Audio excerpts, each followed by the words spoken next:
Oh man, listen to that rain. In my personal opinion, I would never do drugs.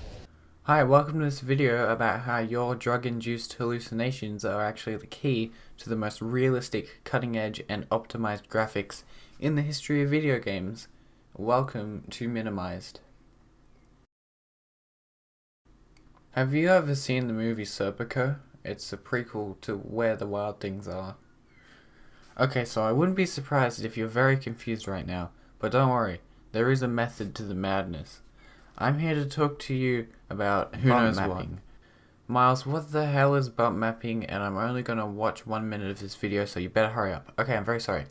So, if you don't already know what a texture is, let me explain. In a 3D video game, there are many things, models, music, etc. One of these many elements is called a texture, a 2D image that's mapped onto a 3D model to make it look either more realistic or more stylized. This was a good system for older games, but as time has advanced, so has technology, and the way models are textured has been altered a little throughout history. I'll start with something pretty basic. Have you ever seen a game with such intricate details, tiny bumps and dents in the models, realistic looking dirt and gravel, rough rocks, blah blah blah, you get the idea. Well, do I have some news for you? Most of the time those details aren't actually there when you play the game. Instead, they're stored inside a texture, called a bump map, that simulates details, allowing the game to use less hardware to render stuff and also reduces the poly count of the model, keeping the frame rate steady. One of the many ways to do this is called a normal map.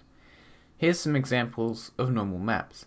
They look pretty weird, right? And yeah, to anyone who doesn't know what they're looking at, normal maps just look like pointless blobs of purples and blues. But to a computer or a video game console, these things are a savior.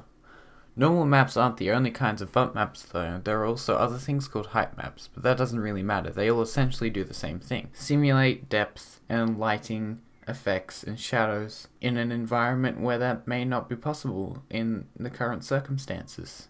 And that's great. What am I talking about? This is a normal map, and this is a normal map, and this is a not normal map.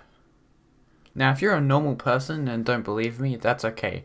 Let me prove to you that game developers do this. Now I don't have a lot of time, so here's a bunch of stuff that you at home can find inside the files of Half-Life 2. Once again, you have been tricked. What was once beautiful in this world will forever now be ruined by my education. Hopefully you learned something though, and if you'd like to learn more about texture mapping, have a look at the videos I've linked in the cards up on the top left. It's not the top left, I wrote the script wrong. The cards in the top right. Just click the little I button, and have great fun.